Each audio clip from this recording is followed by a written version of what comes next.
garante que nós somos mais em Cristo Jesus. Amém? E eu queria então aqui já chamar o pastor, viu, pastor? Desde já agradecer pela sua visita mais uma vez. Eu já costumo dizer, olha, vai ficar com a gente aqui, né?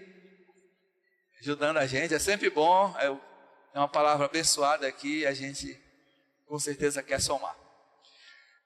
Maravilhoso Deus, queremos aqui, Senhor, agradecer pelos dízimos e ofertas, Senhor, que venha multiplicar e triplicar, que venha, Senhor, não faltar nada na nossa igreja, Senhor, que teus irmãos continuem sendo fiel com a tua casa.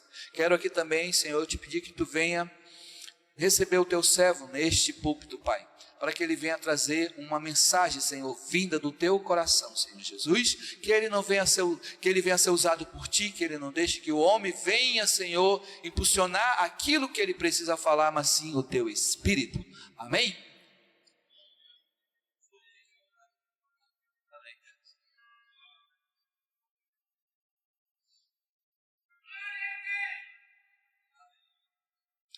Meus irmãos, a paz do Senhor Jesus Cristo, amém. Estou muito feliz por estar aqui nessa noite, um grande privilégio. O pastor Mauro esteve lá na igreja pela manhã, nos ajudou, levou uma palavra e nessa noite estou aqui para, como gratidão, retribuir também, ter esse momento de comunhão com os irmãos. Hoje é culto de missões, né, pastor? Culto de missões. Meus irmãos, só para nós refletirmos, por que devemos fazer missões? Por que devemos fazer missões? Por que missões são feitas? Missões são feitas para a glória de Deus. Porque se Deus estivesse sendo adorado, não haveria necessidade de se fazer missões. O primeiro ponto de fazer missões é a glória de Deus. Porque se Deus estivesse sendo adorado em um determinado lugar, não haveria necessidade de nós enviarmos missionários, pessoas para ir até lá. Então, eu quero fazer um pedido aos irmãos, porque assim, eu, apesar de não ter muita idade, né, tenho um pouquinho só, não vou entrar nesses detalhes, eu já passei em algumas igrejas em vários lugares do Brasil, enfim. E sempre quando nós acabamos de ler um texto, o que as pessoas fazem? Fecha a Bíblia e fica todo mundo olhando para a cara do pastor. Às vezes até de forma equivocada, o próprio pastor induz a pessoa, feche sua Bíblia e olhe para mim. Mas se quando nós olhamos para o texto sagrado, o apóstolo Paulo, em Atos 17, o que foi que ele disse? Que os bereanos foram mais sábios do que os da Tessalônica, porque Paulo pregava e os bereanos faziam o quê? Olhando. Deixa eu ver que esse tal de Paulo está falando se é verdade mesmo. Deixa eu conferir. E Paulo fala o quê? Eles foram mais sábios. Hoje nós temos o péssimo costume de, o pastor acabou de ler, fecha a Bíblia e fica olhando para a cara do pastor. E eu peço nessa noite, por gentileza, não façam isso, meus irmãos. Tem pessoas que pensam assim, pastor, que o pastor está lá lendo, está pregando, eu estou aqui orando, intercedendo, e acham que isso é espiritualidade. Não é espiritualidade, é falta de sabedoria, porque o crente maduro na fé, ele está ali observando se aquilo que o pastor, o pregador, seja quem for, está falando, está de acordo com as escrituras. Não, como diz a minha irmã, não sejamos filhotes de passarinho, só fica de boca aberta, engolindo tudo aquilo que lhe trazem, sem observar se é bom ou se é ruim. Dito isso, por gentileza, abra sua Bíblia, por gentileza, Apocalipse capítulo 2. Apocalipse capítulo 2, do verso 1 até o verso de número 7. A carta que o Senhor Jesus Cristo enviou à igreja de Éfeso. Apocalipse capítulo 2, do verso 1 ao verso 7. Nessa noite nós leremos a carta que o Senhor Jesus Cristo, através do teu servo, o apóstolo João, enviou à igreja em Éfeso. Todos encontraram? Assentados mesmo, pode ficar sentado sem problema nenhum. Diz assim um texto: ao anjo da igreja em Éfeso escreve: estas coisas diz aquele que conserva na mão direita as 7 estrelas e que anda no meio dos 7 candeeiros de ouro. Conheço as tuas obras, tanto o teu labor como a tua perseverança, e que não pode suportar homens maus, e que pusestes à prova os que a si mesmos se declaram apóstolos e não são, e os achastes mentirosos. E tens perseverança e suportastes provas por causa do meu nome, e não te deixastes esmorecer. Tenho, porém, contra ti que abandonaste o teu primeiro amor. Lembra-te, pois, de onde caíste, arrepende-te e volta à prática das primeiras obras.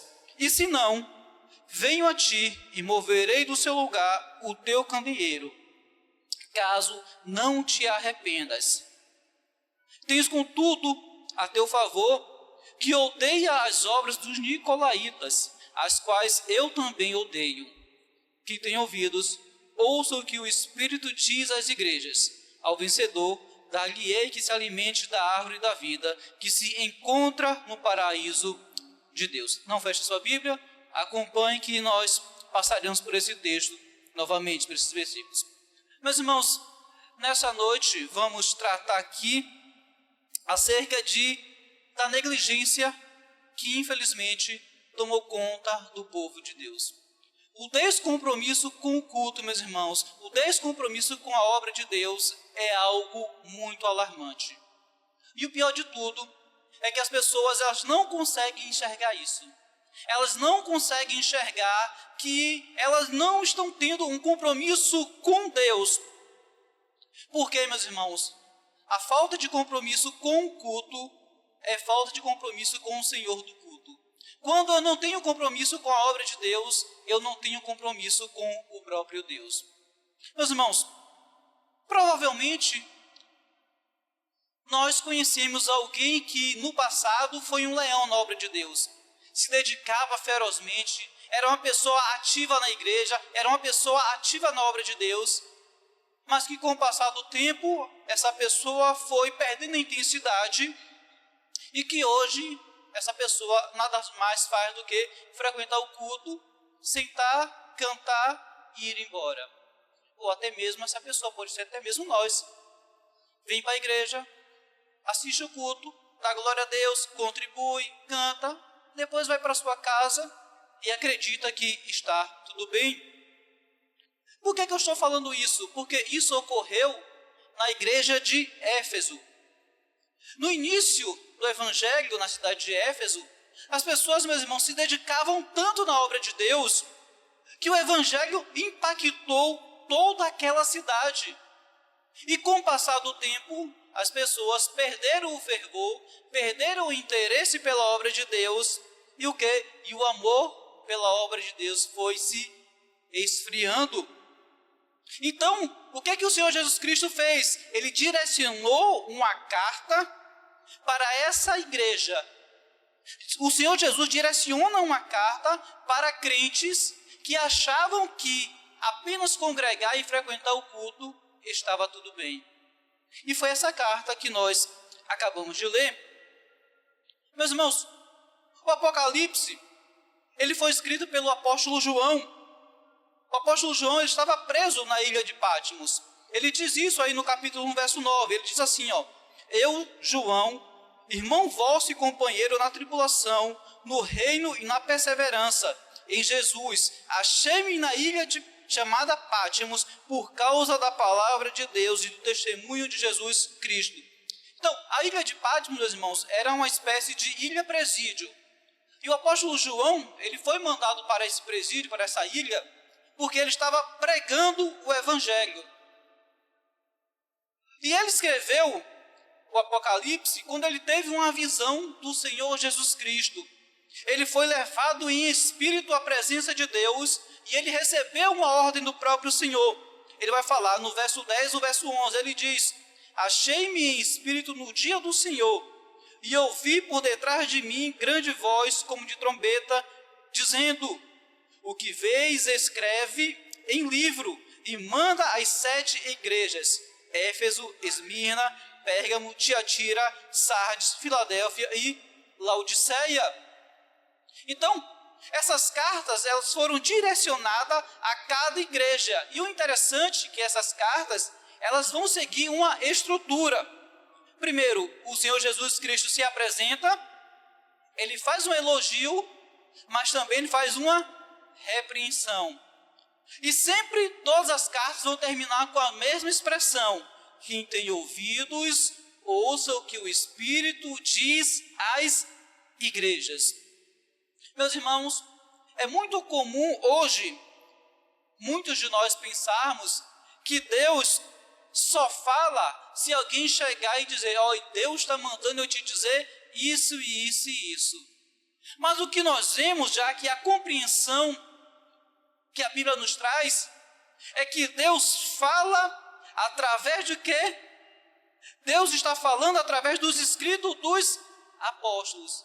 Por isso que ele diz: quem tem ouvidos, ouça o que o Espírito diz às igrejas. Então, perceba que a compreensão que já tinham desde o primeiro século é que Deus falava com a igreja através das Escrituras. Você quer ouvir a voz de Deus? Você tem que ler a palavra de Deus. Você tem que tirar tempo para a palavra de Deus. Você tem que ler, meus irmãos. Porque Deus fala através das Escrituras. Deus pode falar de outra forma? Sim, Ele pode falar. Mas a forma normativa que a igreja é conduzida é através da palavra de Deus. Não é através de revelação, não é através de Deus mandou eu te dizer isso e isso e isso. Deus pode fazer? Ele pode fazer. Mas tudo, a nossa regra de fé e prática é a palavra de Deus. E nós precisamos ter muito cuidado. Eu estava conversando hoje pela manhã com o pastor Mauro, um café após o culto.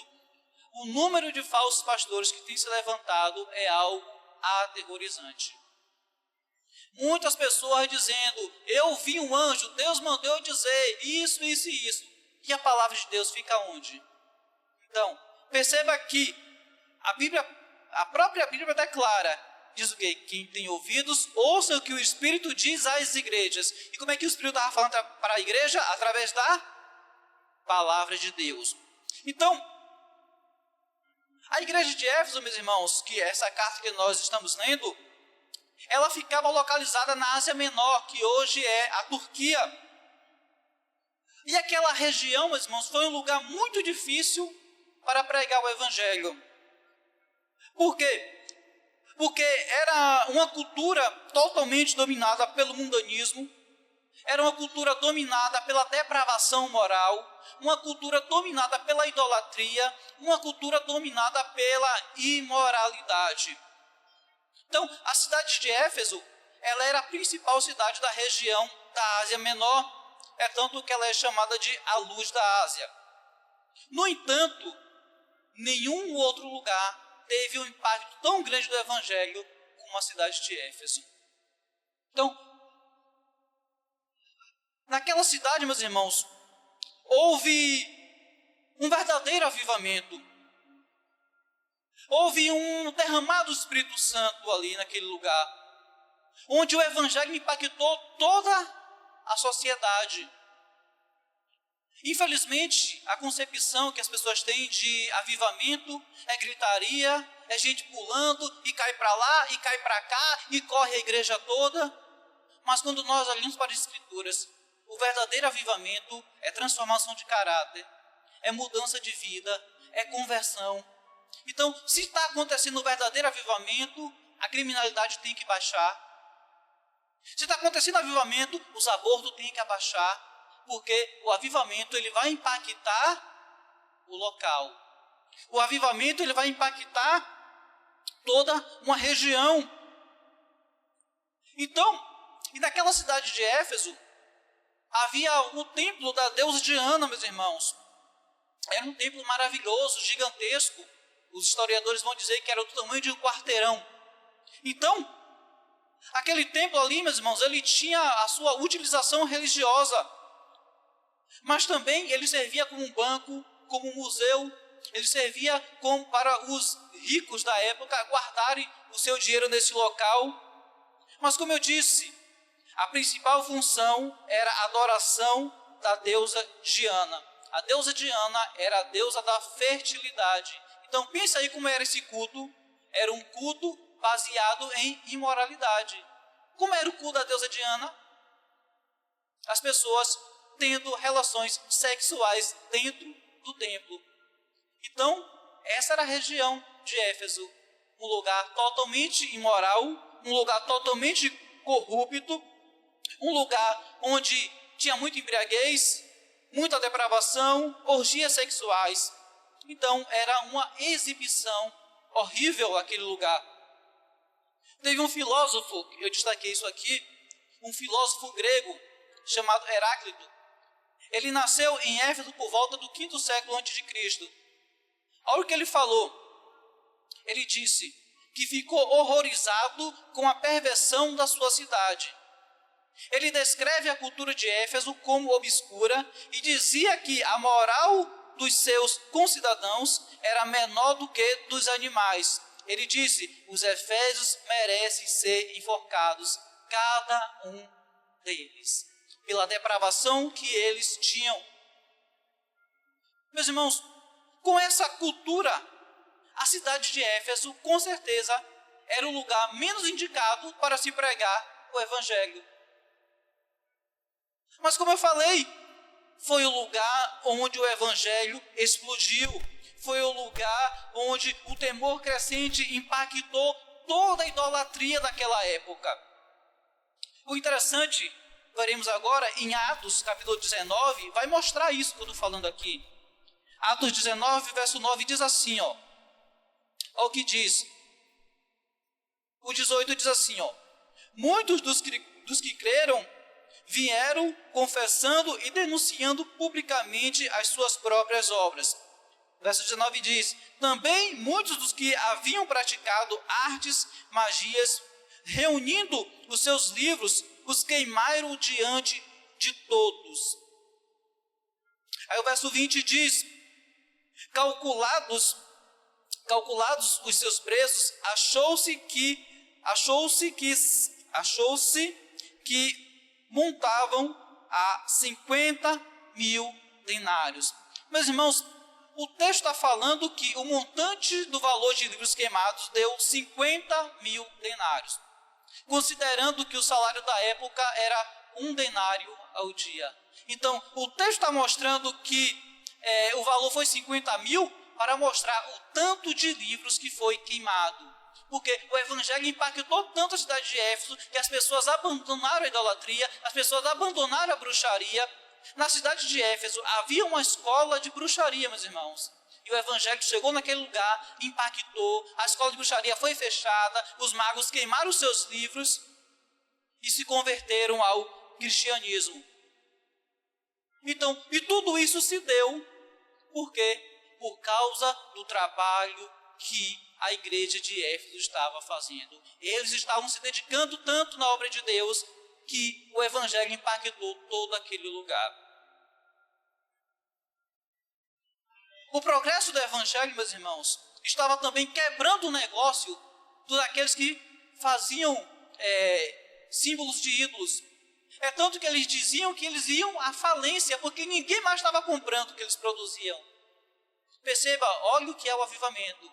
As pessoas estavam abandonando a idolatria, abandonando a imoralidade, a ponto que os comerciantes estavam dizendo: nós temos que expulsar esse Paulo da nossa cidade, senão nós vamos à falência.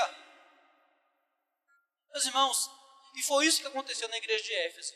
Foi esse verdadeiro avivamento. As pessoas abandonando a idolatria, as pessoas abandonando as falsas religiões, as pessoas abandonaram a imoralidade, as pessoas tiveram suas vidas transformadas. E é isso que o evangelho faz. O evangelho transforma as nossas vidas. A igreja de Éfeso, meus irmãos, teve os melhores pastores: Timóteo, Paulo, Onesíforo. E finalmente, o último pastor da igreja de Éfeso foi o apóstolo João. Perceba que a igreja, ela começou com tudo. A igreja começou impactando, todo mundo trabalhando, todo mundo se dedicando na obra de Deus. A bruxaria acabou, os magos queimaram seus livros, as pessoas se converteram. Mas, com o passar do tempo, os efésios perderam esse amor pela obra de Deus e apenas começaram a cultuar e nada mais. Eles perderam a intensidade na obra e apenas vinham para o culto, ouviam a palavra, cantavam e iam embora. Eles perderam o fervor que eles tinham pela obra de Deus. Então foi aí que o Senhor Jesus Cristo direcionou essa carta para a igreja de Éfeso, para crentes que no início da fé eram um leão na obra de Deus, mas que com o passar do tempo perderam o amor e a intensidade pela obra. Então o Senhor Jesus Cristo, ele vai direcionar a carta, e ele vai dizer no verso 1, ao anjo da igreja em Éfeso escreve. Quem é o anjo da igreja, meus irmãos? Quem é o anjo da igreja? Exatamente. O anjo dessa igreja é esse senhor que está aqui sentado. E ele precisa ser respeitado, ele precisa ser honrado, porque ele é o anjo desse lugar. Meus irmãos, por que a Bíblia chama o pastor de anjo da igreja? Porque os anjos, eles são o quê? Mensageiros de Deus. Então, o mensageiro dessa igreja é o pastor Mauro. A responsabilidade por esse púlpito é do pastor Mauro. A ponto que, se o anjo dessa igreja, que é o pastor, ele coloca alguém aqui para pregar, ele é responsável por tudo aquilo que eu estou dizendo. Perceba que o anjo da igreja, ele é o mensageiro, o púlpito é responsabilidade dele. Então, se alguém sobe aqui para pregar, se eu chego aqui nessa noite e falo uma heresia, de quem é a culpa? Do anjo da igreja, porque o púlpito é responsabilidade dele. Meus irmãos, é muito comum, pastor, traz fulano de tal para pregar lá na igreja, pastor, traz um irmão ali, ele é bênção para pregar. Ninguém conhece, ninguém nunca viu. Aí o cidadão chega aqui e fala uma heresia, de quem é a culpa? A culpa não é de quem trouxe, a culpa é dele, porque ele aceitou. Eu falo isso assim abertamente, porque também se eu chegar lá e aceitar, a culpa também é minha. Porque o pastor Mauro, ele é o anjo da igreja. Então, a carta está sendo direcionada ao anjo da igreja, para que o anjo da igreja transmita a mensagem para as pessoas. Então, o texto se dirige ao anjo da igreja. O pastor, ele é o mensageiro. Se ele permite alguém pregar, a culpa é dele. E o texto continua dizendo, ao anjo da igreja escreve, estas coisas diz aquele que conserva na mão direita as 7 estrelas e que anda no meio dos 7 candeeiros de ouro. Meus irmãos, se nós dermos uma olhada aí no verso 20, olha o que vai dizer. Quanto ao mistério das 7 estrelas que viste na mão direita, e aos 7 candeeiros de ouro, as 7 estrelas são os anjos das 7 igrejas. E os 7 candeeiros são as 7 igrejas. Então, na cultura judaica, o número 7, ele representava o quê? A perfeição.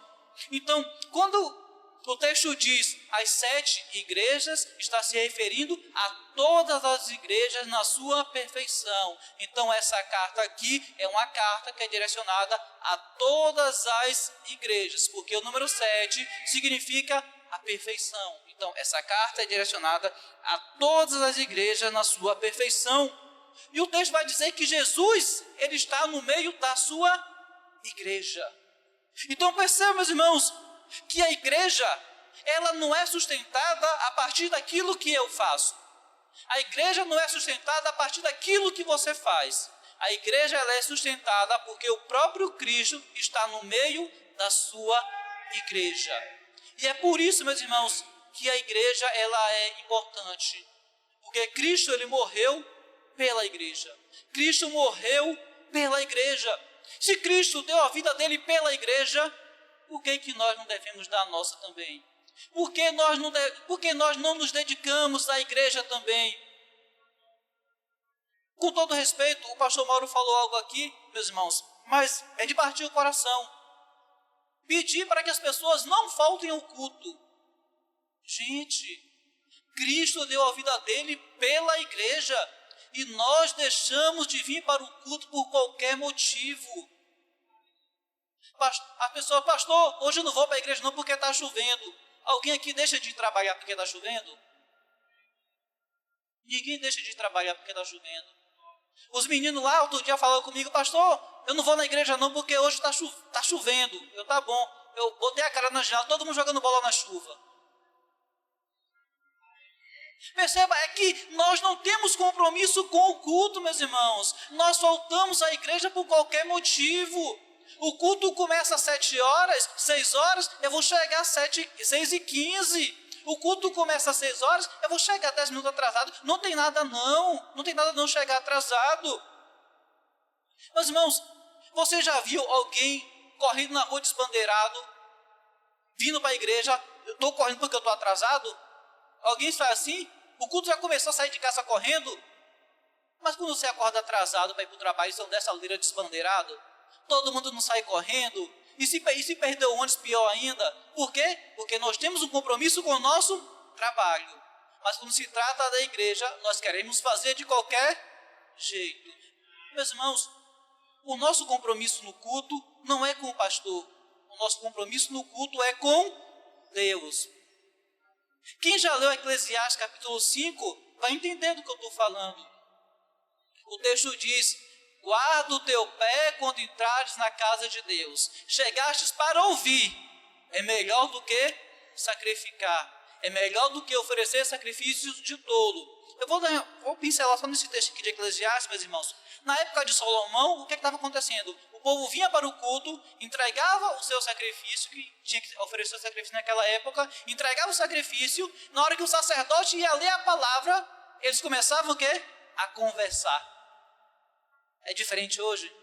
Na hora do louvor, todo mundo levanta a mão, aquele momento de emoção.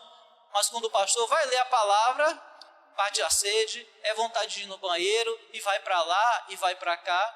Aí Salomão diz: guarda o teu pé quando entrares na casa de Deus. Chegaste para ouvir, é melhor do que sacrificar. Ou seja, se você vem para a igreja, e na hora da palavra você está lá fora, é como se você não estivesse vindo para o culto. Foi em vão. Então, culto é lugar de ouvir. Culto é lugar de ouvir. Ouvir o quê? A palavra de Deus. Então, meus irmãos, temos que tomar cuidado. Eu ia falar algo aqui, mas eu vou me segurar. Eu falei isso lá na igreja, mas eu vou me conter. Eu não estou na minha igreja. Nós devemos, o pastor autorizou, nós devemos passar um zíper na boca, meu irmão. Ficar quieto. Porque culto é lugar de ouvir. Chegaste para ouvir, meus irmãos. Ouvir é melhor do que sacrificar. E quando o texto fala, guarda o teu pé, não é para você ficar olhando para o pé, não. Por que guardar o pé? São os nossos pés que nos conduzem. O que o texto está dizendo? Olhe, preste atenção na sua conduta quando você estiver na casa de Deus. Por quê? Porque irreverência, meus irmãos, é pecado. Irreverência vai nos conduzir para o inferno. Falta de temor a Deus, meus irmãos, é pecado. Então, não falte o culto, não chegue atrasado no culto, porque falta de compromisso com o culto é falta de compromisso com o Senhor do culto. Voltando aqui para o texto. Então, o texto vai dizer que Jesus ele está no meio da sua igreja. É Cristo que sustenta a sua obra, meus irmãos. É Cristo que sustenta a própria igreja, porque foi Ele quem deu a vida pela igreja. A igreja, meus irmãos, se sustenta porque o próprio Cristo está no meio da sua igreja. Então, a igreja é sustentada por Cristo, meus irmãos. A igreja aqui, ela é descrita como o quê? Os 7 candeeiros de ouro. Por que de ouro? Porque o ouro significa tudo aquilo de máximo valor. Porque a igreja, ela é importante para o Senhor Jesus Cristo. É por isso que a igreja é descrita como que o candeeiro de ouro, meus irmãos. Meus irmãos, nós não podemos ser povo de Deus se nós não fizermos parte da igreja. Nós não podemos ser povo de Deus, meus irmãos, se nós não tivermos compromisso com a igreja. O descompromisso com a obra de Deus, meus irmãos, é algo que vem desde o Antigo Testamento. Se nós lermos ali Ageu, o povo, quando volta do exílio da Babilônia, eles voltaram com a ordem de reconstruir o templo que havia sido destruído por Nabucodonosor. Aí quando eles chegam na terra, o que é que eles fazem? Foram construir as casas deles. Eles foram construir a casa dele. E sabe qual era a desculpa que eles davam? Eu não tenho tempo. Eu não tenho tempo, Senhor. Aí Deus pergunta, acaso é tempo de vocês se preocuparem com suas casas e deixarem o templo em ruína? Deus estava revelando a hipocrisia do povo. Hoje em dia, meus irmãos, ninguém chega para o pastor e diz, pastor, não conte comigo, eu não estou nem aí para a igreja, a obra de Deus não estou nem aí, não conte comigo para nada. Ninguém diz isso. A gente diz o quê? Eu não tenho tempo. Ninguém diz, eu não estou nem aí para a igreja. As pessoas dizem o quê? Eu não tenho tempo. Perceba que a desculpa é a mesma. Eu não tenho tempo. Aí Deus fala, vocês estão dizendo que não tem tempo para mim, mas vocês têm tempo para cuidar da casa de vocês, vocês têm tempo para se preocupar com suas coisas, mas quando se trata da obra, eu não tenho tempo. Ninguém diz, não conte comigo. As pessoas dizem, eu não tenho tempo. Meus irmãos, nós sempre temos tempo para aquilo que é prioridade em nossa vida. Nós sempre temos tempo para aquilo que é prioridade em nossas vidas. Imagine se o marido, ele diz para a esposa, meu amor, eu te amo. Você é o amor da minha vida. Só não tenho tempo para você. Isso é amor? Você é o amor da minha vida. Eu te amo intensamente. Eu só não tenho tempo para você. A esposa vai olhar e vai falar o quê? Que amor é esse? Porque se você me amasse, você teria tempo para mim. É a mesma coisa, meus irmãos, com a obra de Deus. Como é que a gente abre a nossa boca para dizer que ama a Deus e depois diz que não tem tempo para a obra? Como é que a gente abre a nossa boca para dizer que ama a presença de Deus, mas falta o culto por qualquer motivo? Tudo é um motivo para eu não vir à igreja. A questão é, que amor é esse? Porque quem ama, meus irmãos, sempre vai encontrar um tempo. Eu conto a história de um rapaz que ele namorava com uma moça do Rio de Janeiro. Todo dia mandava mensagem. Todo dia eles se comunicavam. Todos os dias se comunicava. Por quê? Porque ele gostava dela. Todo dia se comunicava. Como é que você vai dizer para uma pessoa, eu te amo e não tenho tempo para você? Então, volta lá para o texto novamente. Então, o Senhor Jesus, olha o que ele vai falar no verso 2. Olha o que ele diz, conheço as tuas obras, tanto o teu labor como a tua perseverança. Meus irmãos, a palavra labor, a palavra labuta, significa trabalho árduo. Significa trabalho árduo. É trabalhar até a exaustão, meus irmãos. Trabalhar na obra de Deus, meus irmãos, consiste em trabalhar até a exaustão. Quando você já não aguenta mais. É isso que é trabalho árduo. É quando a gente trabalha e chega em casa que as pernas estão assim, ó. Não aguenta nem ficar em pé. E a Bíblia vai falar, ó, o Senhor Jesus fala, conheço as tuas obras, tanto o teu labor como a tua perseverança, meus irmãos. Entenda que eles não eram preguiçosos na obra de Deus. Eles se dedicavam à igreja. Por isso que aconteceu o quê? Por isso que o evangelho impactou todo aquele lugar. Porque eles tinham devoção, eles trabalhavam até a exaustão. Eles não eram preguiçosos, meus irmãos. Eles davam tudo que eles tinham por amor à igreja, por amor ao evangelho de Cristo. Então, os efésios, eles eram diligentes, meus irmãos. Eles se dedicavam muito, ao contrário de muitos de nós hoje, que pensamos que a igreja ela é semelhante ao mercado. Eu vou para o culto para receber alguma coisa. Eu vou para o culto para ser abençoado. Eu vou para o culto para receber a minha bênção. Meus irmãos, culto não é lugar de receber. Culto é lugar de oferecer. A gente está aqui para oferecer o nosso louvor a Deus. Nós estamos aqui para oferecer o nosso sacrifício vivo, a nossa vida de devoção, a nossa vida de dedicação. Culto não é lugar de receber, meus irmãos. E os membros da igreja de Éfeso, eles entendiam que eles haviam sido chamados para quê? Para trabalharem. E eles trabalhavam muito. A igreja é lugar de servir. O texto que foi lido aqui, quem é o maior? O maior é aquele que serve. Porque igreja é lugar de servir, meus irmãos. O maior da igreja, eu costumo sempre dizer que diante da cruz, meus irmãos, o terreno, ele é nivelado.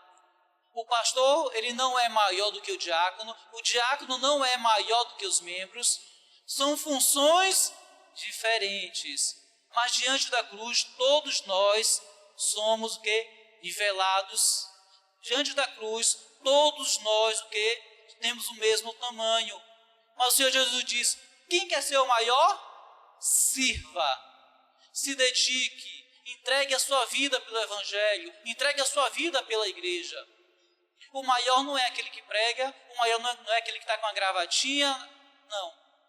O maior é aquele que serve, é aquele que oferece a sua vida de devoção a Deus. Muitas pessoas, pastor, hoje, elas acreditam que para ser crente, para ser um cristão, basta apenas frequentar uma igreja. Basta apenas o quê? As pessoas pensam assim, eu já aceitei Jesus, eu vou para a igreja, eu canto, eu contribuo, acabou o culto, eu vou para a minha casa e está tudo resolvido. Eu vim aqui, aceitei Jesus, eu contribuo, eu sou fiel nos dízimos, na oferta, eu louvo a Deus, acabou o culto aqui, meus irmãos, Pai do Senhor Jesus Cristo, vou para a minha casa e está tudo resolvido. As pessoas, na maioria, elas pensam assim. Mas ser cristão, meus irmãos, é servir. E como o texto diz, ser cristão é labuta, é você trabalhar até a exaustão na obra de Deus. Lembra que os efésios eles fizeram o quê? No início, eles trabalhavam ardentemente, mas com o tempo eles foram o quê? Perdendo o amor, e apenas se contentavam em frequentar o culto. E é justamente isso que acontece com muitos de nós hoje. Apenas somos frequentadores de culto, contribuímos, cantamos e achamos que está tudo bem com a nossa vida. Mas não está, meus irmãos. Nós estamos correndo um grande perigo. A igreja, ela precisa de pessoas que entendam isso, que somos chamados para trabalhar até o ponto da exaustão, meus irmãos. Nós precisamos entender isso. Você foi chamado para trabalhar na obra de Deus até a exaustão, até você não aguentar mais, até as pernas estiverem tremendo, bambeando. Aí você pode parar. Enquanto suas pernas não estiverem fracas, de tanto se dedicar na igreja e no culto, você não chegou até o ponto da exaustão ainda. Tem um pastor lá da igreja onde eu venho, ele sempre batia muito sobre isso. Ele sempre dizia, meus irmãos, não vai descer anjo para fazer as coisas.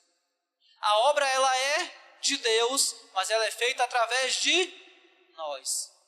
A obra ela é de Deus, mas ela é feita através de nós. E o pastor sempre dizia, não vai descer anjo para fazer, não vai descer anjo para limpar a igreja, não vai descer anjo para trocar água, não vai descer anjo para lavar o banheiro. Isso é nossa responsabilidade. Eu estive na igreja presbiteriana lá em São Paulo, a igreja de Pinheiros, uma das mais ricas do Brasil. A igreja lá, meus irmãos, os membros mais simples são juízes federal, então pessoas bem simples, juiz federal, então. E nessa igreja, um juiz federal de alto escalão, sabe o que ele estava fazendo? Ele estava lavando o banheiro da igreja. Ele estava lavando a privada do banheiro, meus irmãos. Um juiz federal de alto escalão. É porque ele entendeu que a igreja é lugar de servir. A igreja é lugar para nós entregarmos, meus irmãos, a nossa vida, para que o evangelho ele seja proclamado. Precisamos parar com essa ideia de apenas ser frequentadores de culto, meus irmãos.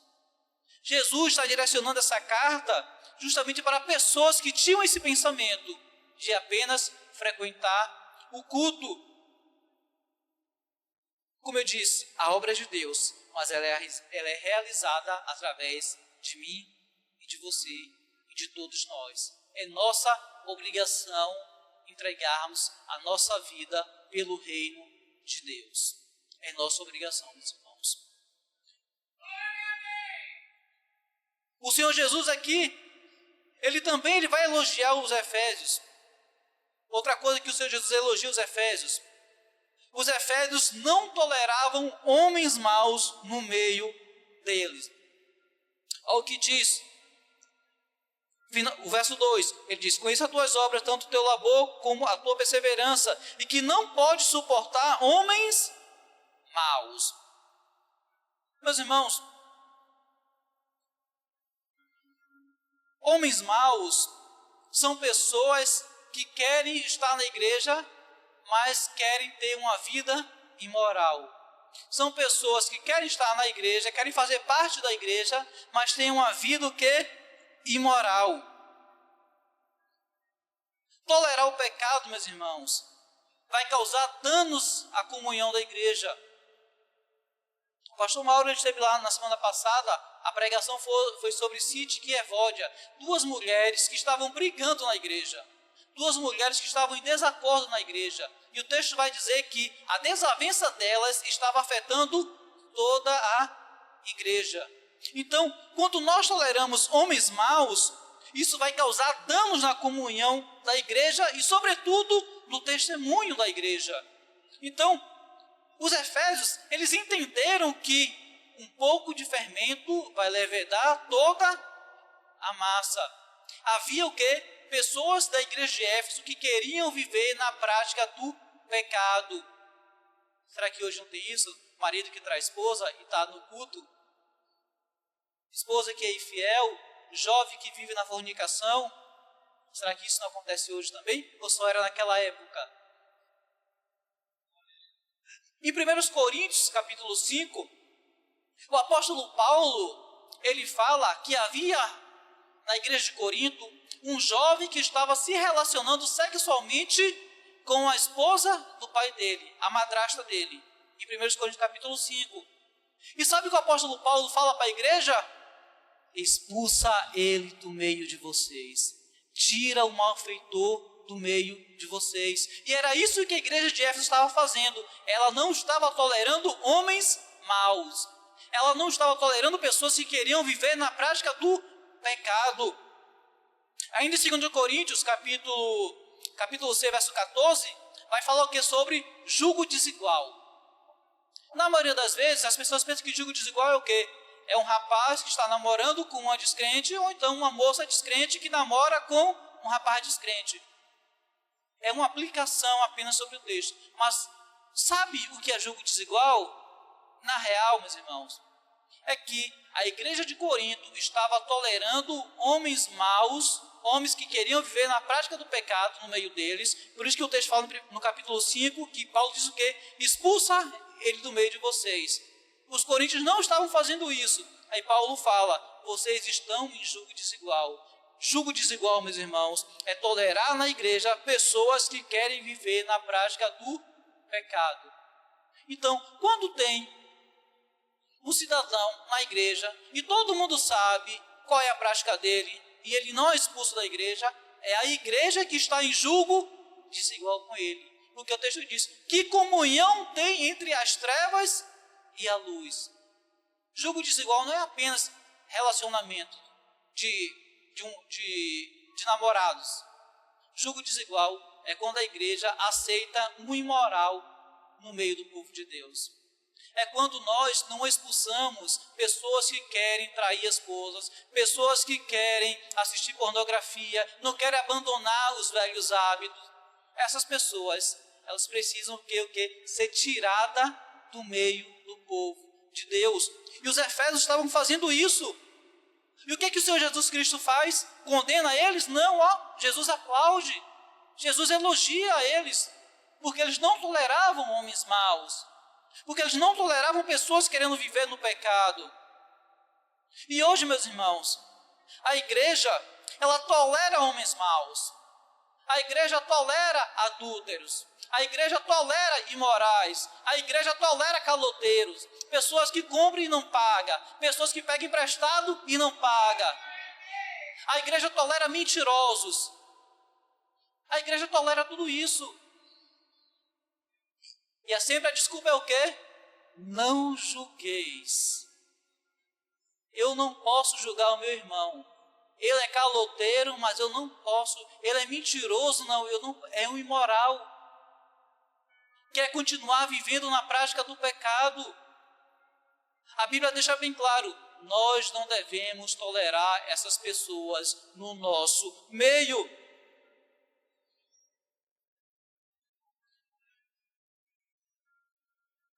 Meus irmãos, os efésios, eles não fechavam os olhos para os pecados das pessoas ao redor deles.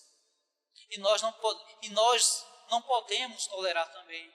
Devemos fazer a mesma coisa que os efésios faziam. Eles não toleravam homens maus. Por quê, meus irmãos?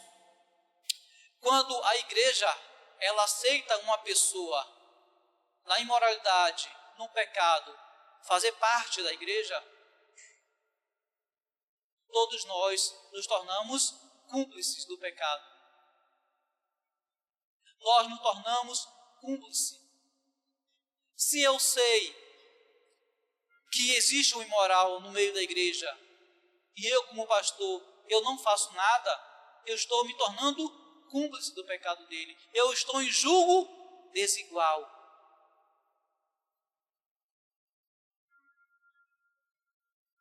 Volta aqui para o texto, meus irmãos. O verso 3 vai dizer, ainda no verso 2, o texto diz que eles não suportavam homens maus, e continua dizendo, e que pusestes à prova os que a si mesmos se declaravam apóstolos e não são, e os achastes mentirosos. Meus irmãos, sabe o que os efésios faziam? Eles colocavam à prova pessoas que se diziam apóstolos. Estava chegando pessoas dizendo lá, eu sou apóstolo. Sabe o que os efésios faziam? Prove. Prove que você é um apóstolo. O problema é que hoje a igreja aceita qualquer um que chega e diz, eu sou pastor. Oh, homem de Deus ali, chegou o pastor. Ninguém conhece, ninguém nunca viu, ninguém sabe da procedência dele. Não, ele fala, ele é pastor, ele é homem de Deus, chegou o pastor ali. Ninguém conhece o cidadão, ninguém coloca a prova para saber se de fato ele é pastor mesmo. E a igreja de Éfeso estava fazendo isso. E o que foi que eles descobriram? Que esses homens eram falsos. Meus irmãos, não existe apóstolo hoje. Os apóstolos foram os 12 e Paulo. Por quê? Depois que Judas se matou, houve ali uma reunião para saber quem iria assumir o lugar de Judas. Aí o texto diz que para ser um apóstolo é necessário que a pessoa ela tenha andado com o Senhor Jesus Cristo e tenha visto Cristo ressurreto. Quem hoje cumpre esses requisitos? Quem aqui viu Cristo ressurreto? Quem aqui andou com Cristo? Essa pessoa tem mais de 2000 anos hoje, então. Então, perceba que não existe apóstolo hoje. Porque quando os apóstolos morreram, o que foi feito? Quem assumiu a igreja? Os pastores. Paulo, eu falei sobre isso de manhã. Paulo, ele pega Timóteo em Atos 16, leva Timóteo com ele, treina Timóteo e coloca Timóteo como pastor da igreja. Ele não colocou Timóteo como outro apóstolo. Por quê? Porque Timóteo não viu Jesus Cristo. Timóteo não andou com Jesus Cristo. Timóteo não viu Cristo ressurreto.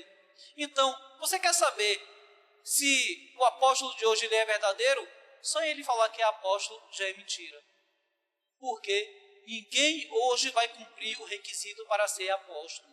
Se essa pessoa me disser que é apóstolo, no mínimo ela tem que me mostrar o RG dela com mais de 2000 anos de idade.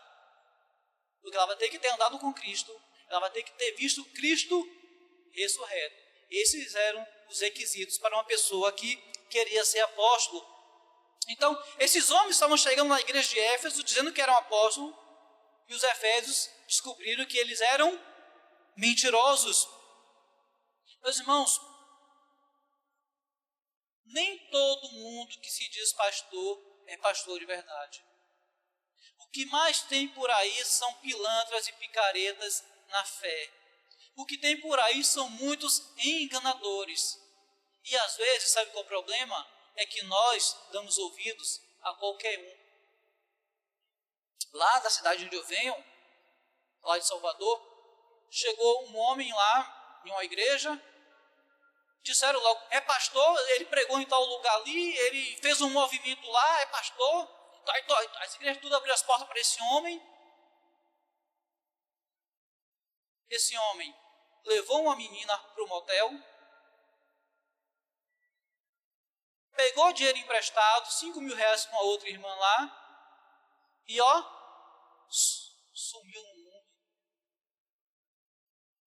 Quando foram investigar, descobriram que ele era um foragido da polícia. E o pior de tudo, ele ordenou um homem lá pastor. Perceba que nem todos que se dizem pastores são pastores de verdade. O problema, meus irmãos, é que nós não examinamos as Escrituras para saber reconhecer o falso do verdadeiro. Nós não examinamos o texto. E o que Oséias fala? O povo perece por falta de conhecimento. O povo não está sendo destruído por falta de unção, não é por falta de poder, não é por falta de batismo com o Espírito Santo, é por falta de conhecimento. Por que as pessoas são enganadas? Por falta de conhecimento, meus irmãos. Então, por isso que o pastor vai aqui implorando para a pessoa vir para estudo bíblico. Desculpa, meus irmãos, para nós pastores é um tapa na cara. É um tapa na cara. Eu falo isso porque lá eu tenho que fazer a mesma coisa, né? Eu tenho que estar implorando para a pessoa, irmão, vai ter estudo bíblico, não falte, pelo amor de Deus. Aí eu tenho que ir na casa de um, vamos, meus irmãos. É um tapa na cara para os pastores, porque as pessoas não querem conhecimento. Sabe o que as pessoas querem de Deus? As pessoas querem ser abençoadas. As pessoas querem ser abençoadas, mas as pessoas não querem o Deus abençoador. As pessoas só querem o quê? As bênçãos de Deus e nada mais. Basicamente é assim, Senhor, eu quero aquilo que o Senhor pode fazer por mim e só isso. Não tem gente que é assim, interesseira, só se aproxima de você por aquilo que você pode fazer por ela. São interesseiros, meus irmãos. E nós, por vezes, nos comportamos assim, como meros interesseiros. Só nos aproximamos de Deus. Quer ver uma coisa? A pessoa está doente, vai para o culto, isso e aquilo, fica bom, você nunca mais vê. Isso é o quê? Interesseiro. Mas voltando para o texto aqui, o problema, meus irmãos, é que os efésios, eles não toleravam homens maus. Eu vou adiantar aqui que eu acabei falando demais e o tempo voa. Então, o verso 3 vai falar assim, verso 3, e tem perseverança e suportastes prova por amor do meu nome e não te deixastes esmorecer. Então, os efésios trabalhavam por amor de Cristo. Quando nós trabalhamos na igreja, não é para o pastor, é por amor de Cristo, meus irmãos. Perceba que nós podemos medir o nível do amor de uma pessoa por Deus pelo compromisso que ela tem com a igreja. Você pode medir o nível do amor de uma pessoa por Deus pelo nível do compromisso que ela tem com a igreja. Uma pessoa descompromissada com o culto, como é que ela vai abrir a boca para dizer que ama a Deus? Não ama, meus irmãos. Caminhando mais, o verso 4 diz, tenho porém contra ti que abandonaste o teu primeiro amor. Meus irmãos, às vezes a gente acha que quem abandonou o primeiro amor é aquela pessoa que se afastou da igreja, não é? Meu irmão, volta para a igreja, você abandonou o primeiro amor.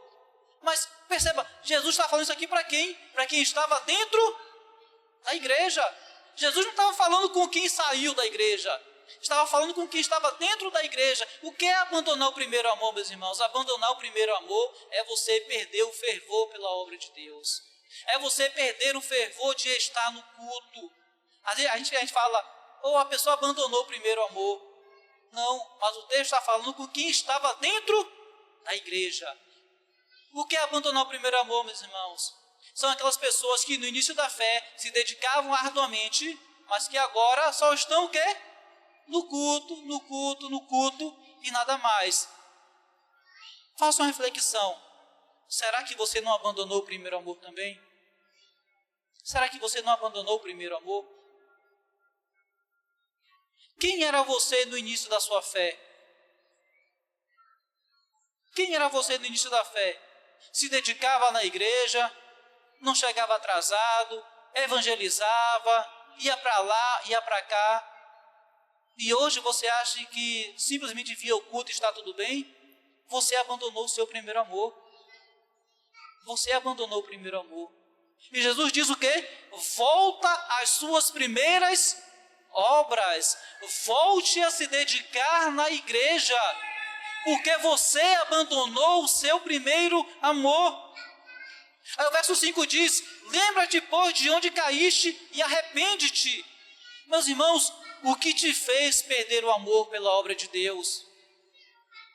O que te fez perder o amor pela obra de Deus? Se Jesus está dizendo, arrepende-te, é porque é pecado. Falta de compromisso é pecado, meus irmãos. Pode deixar as crianças à vontade. Falta de compromisso é pecado. Jesus está dizendo o quê? Jesus não está falando com quem saiu da igreja. Ele está falando o quê? Com quem estava dentro da igreja. Ele diz o quê? Lembra-te de onde você caiu e se arrependa disso. Falta de compromisso é pecado. Os efésios começaram com tudo, mas com o tempo eles foram o quê? Esmorecendo, o amor foi esfriando. Aí Jesus diz, você abandonou o seu primeiro amor. Lembre-se de onde caíste e volte às primeiras obras. Meus irmãos, será que você não abandonou o seu primeiro amor também? Será que nós não abandonamos o primeiro amor? O verso 6, o Senhor Jesus vai fazer uma outra acusação contra eles. Verso 6 diz, tens contudo a teu favor, que odeia as obras dos nicolaítas, a quais também eu odeio. Meus irmãos, os nicolaítas, eles ensinavam o seguinte, você pode viver na depravação moral à vontade, porque isso não vai afetar o seu relacionamento com Deus. Resumindo, pode pecar à vontade, porque isso não vai impactar na sua fé. Meus irmãos, não é isso que muitos de nós fazemos hoje? As pessoas não fazem isso. Vive como se não existisse o pecado. Eu sei que é errado, mas eu continuo fazendo. Depois eu venho para o culto, levanto a minha mão e acredito que está tudo bem. Que o meu pecado não está impactando o meu relacionamento com Deus. Aí Jesus diz, eu odeio as obras dos nicolaítas. Jesus está dizendo, eu odeio isso que eles fazem. E se nós estamos reproduzindo a mesma coisa, Jesus diz, eu odeio o que você está fazendo. Meus irmãos, Jesus não está tratando com quem estava fora da igreja. Ele está tratando com a igreja. Abandonar o primeiro amor não é aquele seu amigo, colega, enfim, que se afastou, não. Abandonar o primeiro amor, isso aqui é para nós. É para quem se dedicava na igreja, para quem era um leão na obra de Deus, mas que hoje esmureceu. Faça essa reflexão. Será que você não abandonou o primeiro amor? O verso 7, para encerrar, que já passei do horário, já são 8 horas, perdão, pastor. Diz assim, ó, quem tem ouvidos, ouça o que o Espírito diz às igrejas. Quem tem ouvidos, ouça o que o Espírito diz às igrejas. Meus irmãos,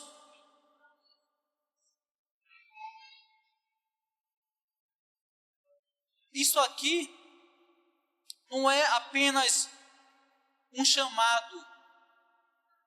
Isso aqui, meus irmãos, é para evidenciar quem de fato é o verdadeiro crente. Porque o Senhor Jesus disse o quê? As minhas ovelhas, elas ouvem a minha voz. As minhas ovelhas, elas ouvem a minha voz. Aí o texto diz, Quem tem ouvido, ouça o que o Espírito diz às igrejas. Meus irmãos, eu pulei algo aqui no verso 5, eu vou dar só uma pincelada bem rápida, porque é importante. No verso 5, o Senhor Jesus Cristo diz assim, se arrependa do que vocês estão fazendo, se arrependa da sua negligência. Aí no final do verso 5 diz assim, se não, venho a ti e moverei do seu lugar o seu candeeiro, caso não te arrependa. O que é mover do lugar o candeeiro? Jesus está dizendo, se vocês não se arrependerem, eu vou fechar essa igreja, eu vou acabar com essa igreja. É isso que é mover o candeeiro do lugar. Mas não, já pararam para pensar? Por que tanta igreja tem fechado por aí? Por que tantas igrejas são fechadas? Será que não é falta de compromisso?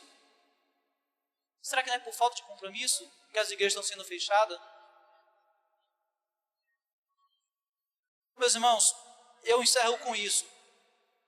Imagine o pavor que os cristãos não tiveram quando o Senhor Jesus Cristo disse, se vocês não se dedicarem, eu vou fechar essa igreja.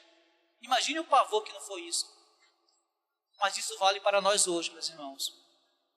Cristo está dizendo, se vocês não se dedicarem, eu moverei o candeeiro do seu lugar.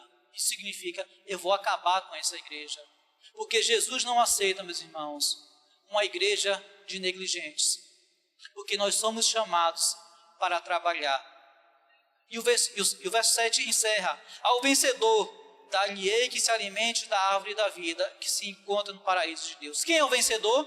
Aqueles que voltam às primeiras obras. Quem é o vencedor? Aquele que volta a se dedicar no culto. Não seja um preguiçoso. Se dedique na obra de Deus. Deus não aceita preguiçosos, meus irmãos. Se nós ficarmos apenas cultuando e nada mais, como é que aqueles que ainda não ouviram o Evangelho vão se arrepender? Como é que aqueles que ainda não conhecem a Cristo, eles vão conhecer? Infelizmente, meus irmãos, a igreja do século 21 foi tomada por uma negligência terrível. Mas as pessoas continuam vindo para o culto, continuam cantando, continua contribuindo e acha que está tudo bem. Mas Jesus diz, se arrependa e volte às primeiras obras. Que Deus em Cristo, meus irmãos, nos abençoe. Pastor Mauro.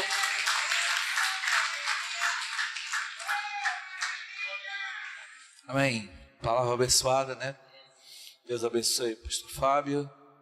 Que a gente verdadeiramente venha compreender esse perfil que o Senhor está criando nossas vidas, para que realmente a gente venha se arrepender e voltar às primeiras obras. Amém? O nosso papel dentro da igreja é um relacionamento sério. É um relacionamento sério, ele começa com muito abraço, né? Com muita paixão. E ele não pode findar quando se passa mais tempo, achando, né, que a igreja está velha, que a igreja perdeu a beleza, que a igreja não tem mais aquilo que ela tinha na sua adolescência. Assim como o casamento que você tem com a sua esposa, assim também é o relacionamento que você tem com a sua igreja. Ame ela, mesmo que ela esteja velhinha. Amém? Os meninos vão louvar a Deus, a gente vai orar no final, tá bom? Para encerrar o culto. Emerson, fique à vontade. Glória a Deus, aleluia. Vamos louvar o Senhor, irmãos. Amém? Amém, irmãos?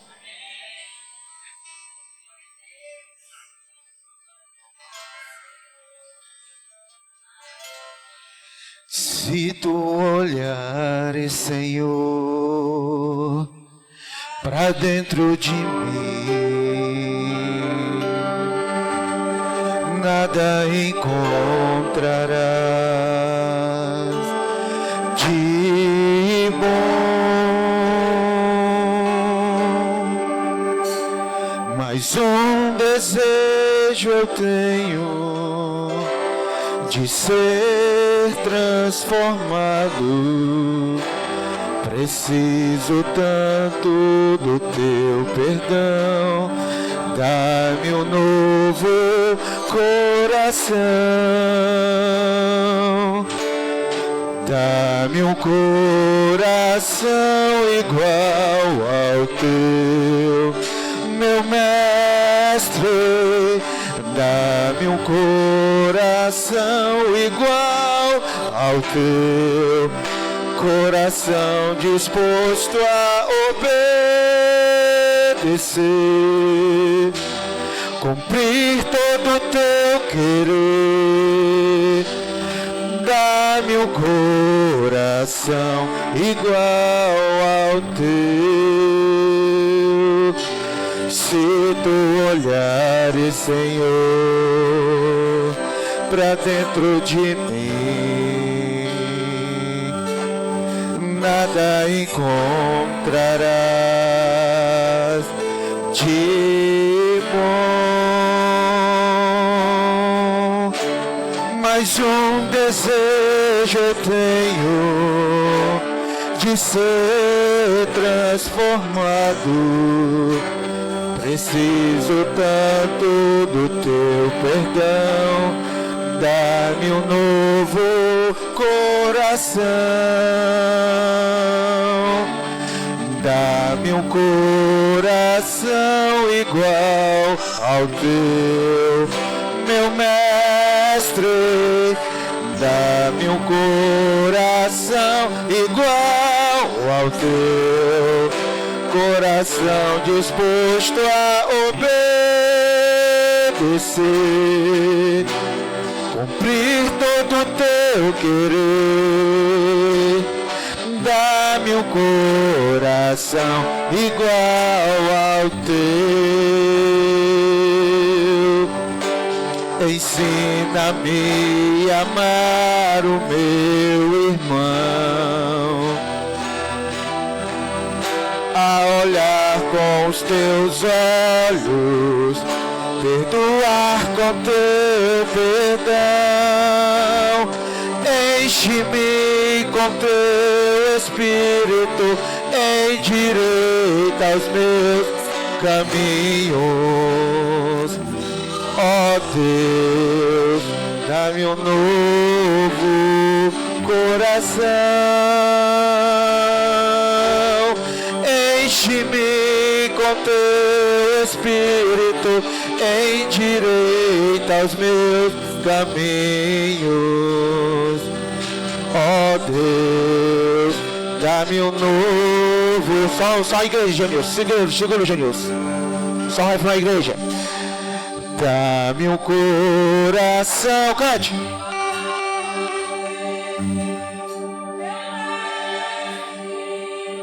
Dá-me um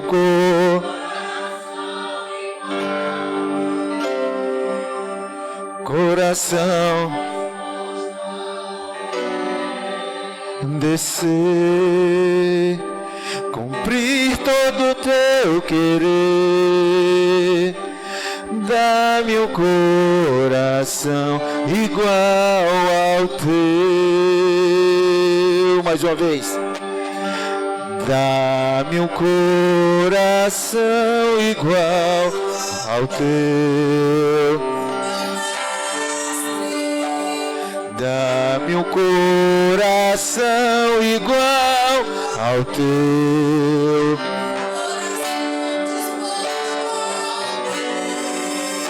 Descer, cumprir todo o teu querer. Dá-me um coração igual ao teu. Oh, glória. Dá-me um coração igual ao teu. Oh, glória. Aleluia, Jesus.